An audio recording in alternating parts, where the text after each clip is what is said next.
Hello नमस्कार dear student, welcome to success career. आज की इस वीडियो में आप लोग देखने वाले हैं अप्रेंटिस नियम में बहुत बड़ा बदलाव हो गया है और बहुत बड़ी फैसला ली गई है, जो कि आप लोगों को मैं बताऊंगा। यदि आपने भी अपनी अप्रेंटिस कर ली है रेलवे से या कहीं से भी, तो उसका आप लोग बेनिफिट उठा सकते हैं, नौकरी में फायदा उठा सकते हैं। तो हम इस वीडियो में सारी चीजें डिस्कस करेंगे। देखिए, जो रेलवे से अप्रेंटिस कर रहे हैं उनको थोड़ा ज्यादा बेनिफिट मिलता है, और अगर आप अदर किसी भी पीएसयू जैसे कि डीआरडीओ, इसरो या अन्य किसी भी संस्था से अगर आप अप्रेंटिस किए हुए हैं और आपके पास नेशनल अप्रेंटिस सर्टिफिकेट है, तो आप ये बेनिफिट का लाभ उठा सकते हैं। वीडियो का अंत तक बने रहेगा, सारी चीजें हम इसमें डिस्कस करेंगे। साथ में ये भी बताएंगे कि रेलवे में भी आप लोगों का सिलेक्शन कैसे हो जाएगा बहुत जल्दी।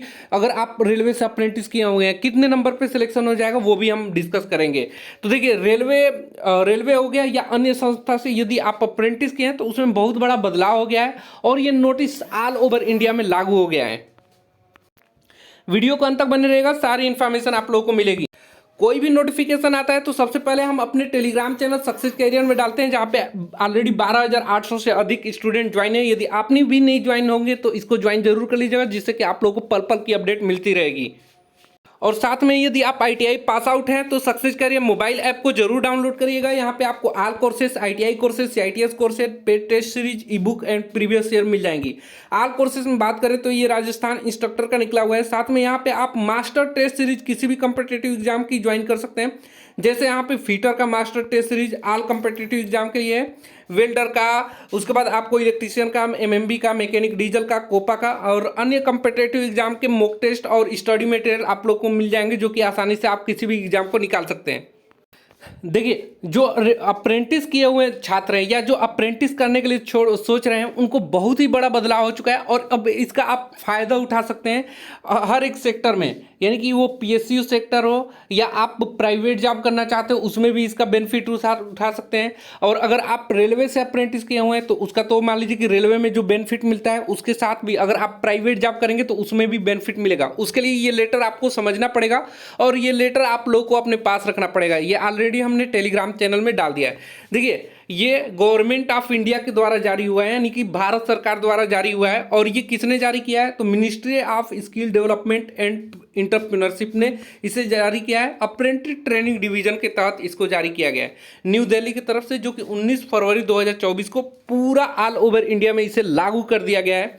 यानी कि 19 फरवरी से ही ये लागू हो चुका है। और किसको किसको ये लेटर भेजा गया है इसे लागू करवाने के लिए? कि कोई आपको जॉब में, चाहे आपका गवर्नमेंट जॉब हो या प्राइवेट जॉब हो, और आपके पास अप्रेंटिस सर्टिफिकेट है, तो आपको कोई भी जॉब करने से नहीं रोकेगा। देखिए, इसको जो भेजा गया है ऑल एम्प्लॉइंग मिनिस्ट्री, जितने भी मंत्रालय हैं एम्प्लॉय वाले, ठीक है, यानी कि कर्मचारी जितने भी आयोग हैं उनको भेजा गया है, डिपार्टमेंट में, विभागों में भेजा गया है। सेंट्रल पब्लिक सेक्टर इंटरप्राइजेज को भेजा गया है। Central public sector undertaking and others, जितने भी कंपनियां हैं, जितनी भी डिपार्टमेंट है, जितनी भी विभाग हैं, उन सबको ये लेटर जारी किया गया है।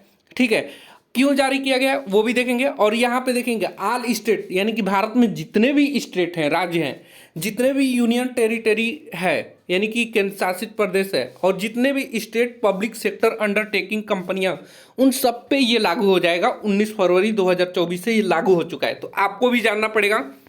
यहाँ पे देखिए दिया है consideration of duration of apprenticeship training undergone by ITI, यानी कि जितने भी अप्रेंटिस ट्रेनिंग दिया जाता है आईटीआई के द्वारा या अन्य विभागों के द्वारा, उस पर विचार किया गया है। ITI pass candidate and having national apprentice certificate, जो आईटीआई पास कैंडिडेट हैं और जिसने अप्रेंटिस ट्रेनिंग लिया हुआ है कहीं से, ठीक है, and having national apprentice certificate, जिसके पास नेशनल अप्रेंटिस सर्टिफिकेट, जिसे एनएसी बोलते हैं, इन डेजिग्नेशन ट्रेड, जो आपसे रिलेटेड ट्रेड है उनमें अगर आपका नेशनल अप्रेंटिस सर्टिफिकेट है, एज ए वर्क एक्सपीरियंस माना जाएगा, एज ए वर्क एक्सपीरियंस। अब आपको पता, यहाँ पे चलिए सब्जेक्ट से पता तो चल गया कि क्या लागू होने वाला है। आपका जो अप्रेंटिस सर्टिफिकेट है ना, नेशनल अप्रेंटिस सर्टिफिकेट, वो एज ए वर्क एक्सपीरियंस के रूप में माना जाएगा। आपने बहुत सारे कंपनियों की और बहुत सारे पब्लिक सेक्टर की कंपनियां हैं, बहुत से गवर्नमेंट जॉब है, जिसमें आपको आईटीआई के साथ साथ एक्सपीरियंस भी मांगा जाता है, और आप एक्सपीरियंस न होने की वजह से आप फॉर्म को नहीं भर सकते थे।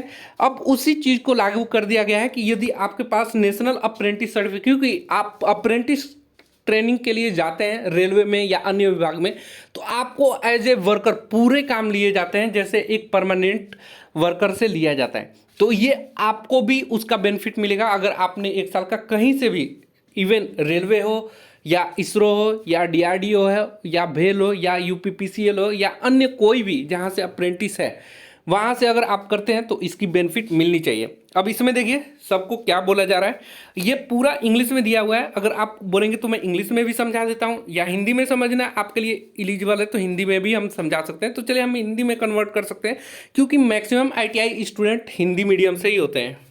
अब देखिए मैंने इसको हिंदी में यहाँ पे कन्वर्ट किया। कौशल विकास और उद्यमिता मंत्रालय के द्वारा ये 19 फरवरी को जारी किया गया है। और इसमें क्या बोला गया है, तो इसमें बोला जा रहा है, मुझे ऊपर लिखित विषय पर आपका ध्यान आकर्षित करने और यह कहने का निर्देश दिया गया है कि औद्योगिक प्रशिक्षण संस्था यानी कि आईटीआई से सफलतापूर्वक उत्तीर्ण करने के बाद राष्ट्रीय व्यापार प्रमाण पत्र जिसे एनटीसी यानी कि नेशनल ट्रेड सर्टिफिकेट, आईटीआई अगर आप पास आउट हो जाते हैं तो आपको क्या मिलता है, एनटीसी सर्टिफिकेट मिलता है, यानी कि नेशनल ट्रेड सर्टिफिकेट सफलतापूर्वक पास कर लेते हैं तो मिल जाता है। रखने वाले छात्र प्रासंगिक नामित व्यापार में प्रशिक्षु के रूप में एक प्रतिष्ठान में प्रशिक्षुता प्रशिक्षण लेते हैं, यानी कि 1 साल की अप्रेंटिस ट्रेनिंग लेते हैं। केंद्रीय प्रशिक्षुता परिषद CAC की मंजूरी से प्रशिक्षु अधिनियम 1961 अधिसूचित किया गया है कि वास्तविक कामकाजी परिस्थितियों में प्रशिक्षुता प्रशिक्षण से गुजरने के दौरान इन प्रशिक्षुओं को उद्योग विशेष उन्नत मशीनों और उपकरणों सहित विभिन्न मशीनों और उपकरणों पर काम करने और उद्योग विशिष्ट सर्वोत्तम प्रथाओं से भी अवगत कराया जाता है। अब इसको सिंपल भाषा में समझिए, जो यहाँ पे लिखा है आईटीआई सफलतापूर्वक उत्तीर्ण, यानी कि जिसके पास आईटीआई सफलतापूर्वक पास हो जाते हैं उनके पास एनटीसी सर्टिफिकेट आ जाता है।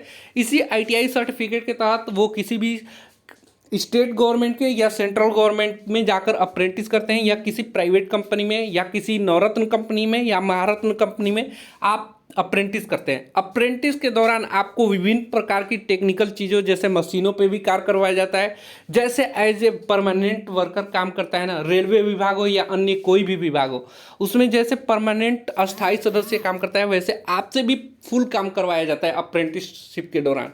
तो उसी के तहत यहाँ बोला जा रहा है कि यहाँ पे 1 साल का एक्सपीरियंस होगा। देखिए मैं यहाँ पे और भी आप लोगों से बता दूं, देखिए कार्य अनुभव के रूप में नामित व्यापार आईटीआई राष्ट्रीय शिक्षुता प्रणाली द्वारा प्राप्त शिक्षु प्रशिक्षण की अवधि पर विचार उत्तीर्ण करने के लिए, और ये लागू हुआ है, कब से लागू हुआ है वो भी हम बता दिए हैं, फिर दिखाएंगे, इसमें भी लिखा है। दूसरा पॉइंट लिखा है, उपरोक्त को ध्यान में रखते हुए और विभिन्न अवसरों पर प्राप्त अनुरोधों पर मंत्रालय ने निर्णय लिया है कि अनुसूची 1 के तहत आईटीआई योग्यता वाले इन प्रशिक्षुओं के संबंध में 1 वर्ष और उससे अधिक से प्रशिक्षु प्रशिक्षण को 1 वर्ष के कार्य अनुभव के रूप में माना जाएगा। यानी कि यदि आप आईटीआई हैं, अप्रेंटिस किए हैं और आपके पास 1 साल का अप्रेंटिस है या उससे अधिक का भी अप्रेंटिस है, तो उसे 1 साल का एक्सपीरियंस माना जाएगा, अनुभव के रूप में माना जाएगा। अब कोई भी वैकेंसी निकल कर आएगी जिसमें 1 साल का एक्सपीरियंस मांग रहा है तो आपको उसके रिजेक्ट नहीं किया जाएगा फॉर्म को। पहले अप्रेंटिस को काउंट नहीं किया जाता था, लेकिन 19 फरवरी 2024 से ये लागू कर दिया गया। अब आपका फॉर्म रिजेक्ट नहीं किए जाएंगे। नहीं तो पहले होता था कि अप्रेंटिस से फॉर्म लड़के भरते थे, एक्सपीरियंस दिखा के तो उनको रिजेक्ट कर दिया जाता था। तो अब अप्रेंटिस फाइनल डिसीजन यही है कि अप्रेंटिस को एज ए एक्सपीरियंस माना जाएगा। कुल मिलाकर ये बोला जा रहा है। चलिए तीसरे पॉइंट पे हम आप लोगों से डिस्कस कर लेते हैं। यहाँ पे देखिए तीसरे पॉइंट यहाँ पे दिया हुआ है, इसलिए आपसे निर्णय को लागू करने और ऐसे पदों के लिए भर्ती नियमों में उपयुक्त संशोधन शामिल करने का अनुरोध किया जाता है। यानी कि जो भर्ती प्रक्रिया निकलती है उनमें इसको संशोधन करके डाला जाए कि जिसके पास नेशनल अप्रेंटिस सर्टिफिकेट है उन्हें क्या किया जाएगा, भर्ती प्रक्रिया में शामिल किया जाएगा। इसको बोला जा रहा है ताकि NAC यानी कि नेशनल अप्रेंटिस सर्टिफिकेट रखने वाले आईटीआई योग्यता उम्मीदवार जिनकी ऊपर बताई गई प्रशिक्षुता प्रशिक्षण की अवधि को विभिन्न केंद्रीय पदों पर नौकरी के अवसर के लिए आवेदन प्राप्त करते समय अनुभव के रूप में माना जाए। ठीक है, यानी कि जितने भी NAC सर्टिफिकेट है उनको कैसा माना जाए, अनुभव के रूप में माना जाए NAC सर्टिफिकेट को। और यहाँ पे सिर्फ केंद्रीय में नहीं, केंद्रीय पदों पर ही नहीं, यहाँ पे देखिए आगे बोला जा रहा है, राज्य हो या विभाग हो या किसी भी प्रतिष्ठान हो या केंद्रीय या सार्वजनिक क्षेत्र के उद्यम हो या केंद्रीय सार्वजनिक क्षेत्र का उपक्रम हो या राज्य सरकारी क्षेत्र उपक्रम हो आदि पे ये लागू होता है। यहाँ भी देखिए, यहाँ पे लिखा है यह भी सूचित किया जाता है यह निर्णय इस आदेश के जारी होने की तिथि से ही प्रभावित रूप से लागू होगा, यानी कि 19 फरवरी 19/02/2024 को ये लागू होता है। इसी दिन से ये निर्णय लागू हो जाता है स्कूल पास आउट नए प्रशिक्षणों के मामले में जिन्होंने एक निर्दिष्ट ट्रेड में अपना प्रशिक्षण पूरा किया है, यानी कि किसी एक ट्रेड से आपने आईटीआई लिया है और एनएससी रखते हैं, ऐसे प्रशिक्षु प्रतिष्ठानों की अवधि को केवल प्रशिक्षण के रूप में माना जाएगा। ठीक है, क्योंकि उनके पास कोई पूर्व कौशल तकनीकी प्रशिक्षण नहीं है। निर्दिष्ट ट्रेड में इस तरह के प्रशिक्षु प्रशिक्षण से गुजरने से पहले किसी भी मान्यता प्राप्त संस्था से होना चाहिए। यह मुद्दा सक्षम अधिकारी के अनुमोदन में जारी किया गया है। ठीक है, तो ये लेटर आप लोगों को हमने डिस्कस कर लिया, तो ये लेटर पूरे डिस्कस कर लिया और ये कॉपी टू किसको किसको भेजा गया है, एमएसडीई के जो हॉनरेबल मिनिस्टर उनको भेजा गया है, हॉनरेबल मिनिस्टर स्टेट एमएसडीई को बोले भेजा गया है, यानी कि सभी को भेजा गया है। तो अब यहाँ पे बेनिफिट देखिए, अगर आप रेलवे से अप्रेंटिस करते हैं तो आपको क्या बेनिफिट मिलता है। पहला benefit, railway group D level 1 की जो वैकेंसी आएगी उसमें टोटली आईटीआई छात्रों को ही भरा जाता है। ठीक है, अब आपके पास या तो 10th प्लस आईटीआई हो तो आप भर सकते हैं, या आपके पास एनएससी यानी कि यहाँ पे 10th प्लस आपके पास एनएससी सर्टिफिकेट है, नेशनल अप्रेंटिस सर्टिफिकेट फ्रेशर वालों के लिए मिलता है, वो फॉर्म भर सकते हैं। और 10 वाले सिर्फ कुछ पोस्टों पे इस बार भर पाएंगे क्योंकि नया नियम लागू हो गया है। मैक्सिमम आईटीआई वाले छात्र फॉर्म ग्रुप डी में भरेंगे। पहला बेनिफिट ये हुआ। दूसरा बेनिफिट क्या होता है कि अगर आप रेलवे से अप्रेंटिस करते हैं तो आपको रेलवे में बेनिफिट तो मिलता ही है, साथ में एक्सपीरियंस काउंट होता है। अदर कंपनी में भी आप जाएंगे तो एक्सपीरियंस के रूप में आपको माना जाएगा और आपका सिलेक्शन ले लिया जाता है। तीसरा बेनिफिट यहाँ पे क्या है, 20% छूट रेलवे ग्रुप डी में आप लोगों को मिलता है सीसीए छात्रों को। CCAA course completed act apprentice, CCA छात्रों को बोला जाता है जिन्होंने रेलवे से अप्रेंटिस किए। अब 20% छूट काफ़ी ज़्यादा होता है, इससे कम नंबर पे आप लोगों का सिलेक्शन हो जाता है। अब देखिए कम नंबर पे कैसे हो जाता है वो मैं आप लोगों को दिखा देता हूँ। यहाँ पे देखिए रेलवे से अप्रेंटिस करते हैं तो एक्सपीरियंस किसी प्राइवेट कंपनी में लगाएंगे, आपका मान्य हो जाएगा। दूसरा फायदा जो रेलवे में आप लोगों को रेलवे ग्रुप डी में परमानेंट जॉब आता है उसके लिए। अब देखिए अगर जनरल से आप हैं, नॉर्मली आप 75 नंबर लाएंगे तो आपका सिलेक्शन होगा, वहीं अगर आप रेलवे से अप्रेंटिस किए हैं तो सिर्फ 40 नंबर पे, लगभग आधा नंबर पे आपका सिलेक्शन हो जाता है। ऐसे ही अगर आप ओबीसी कैंडिडेट हैं, 70 नंबर लाकर सिलेक्शन जहाँ होता है वहीं 30 नंबर पे आपका सिर्फ रेलवे से अप्रेंटिस करने से आपका सिलेक्शन हो जाता है। और चौथा एससी यानी कि आप अनुसूचित और अनुसूचित जनजाति से 65 और 60 नंबर लाते हैं, वही 30 नंबर पे यहाँ पे सिलेक्शन हो जाता है। यानी कि ओबीसी एससी एसटी 30 नंबर पे सिलेक्शन हुआ है। और ये फर्स्ट अभी कट ऑफ में फर्स्ट डीवी में ये है, सेकेंड डीवी थर्ड डीवी होती है तो ये भी घटता है।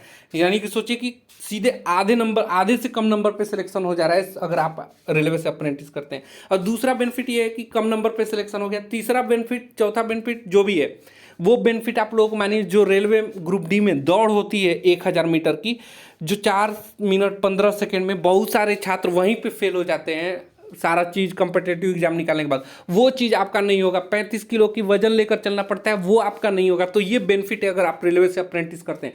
बाकी अगर आपका परसेंटेज कम है, रेलवे में अप्रेंटिस नहीं मिल रहा है, तो आप कहीं से भी अप्रेंटिस कर लीजिए, किसी भी प्राइवेट महारत्न नवरत्न कंपनी में दुनिया भर की निकलती है वहाँ से कर लीजिए, आपको बेनिफिट मिलेगा एज ए एक्सपीरियंस कहीं भी मांगता है। अब तो जैसे आईटीआई इंस्ट्रक्टर बनने के लिए सीआईटीएस कोर्स करना पड़ता है ना, सीआईटीएस में एडमिशन लेने के लिए 1 साल कोर्स आप लोग का 1 साल का एक्सपीरियंस मांग रहा है, तो उसमें भी आप इसे लगा सकते हैं अप्रेंटिस किए हैं तो, नहीं तो आपको जॉब करना पड़ेगा फिर सीआईटीएस करेंगे। तो ये सारी बेनिफिट है, आप लोग कर लीजिए और समय समय पर सारे अपडेट हम देते रहेंगे। टेलीग्राम चैनल को अवश्य ज्वाइन कर लीजिएगा। पहली बार चैनल को होंगे तो चैनल को सब्सक्राइब करके रखिएगा कि आपको पर्पल की अपडेट, सारी वैकेंसी का, रेलवे का, सब चीज़ का अपडेट मिलती रहेगी। आज के लिए वीडियो में इतना ही। Thanks for watching this video. मिलेंगे नेक्स्ट वीडियो में, तब तक के लिए बाय, जय हिंद।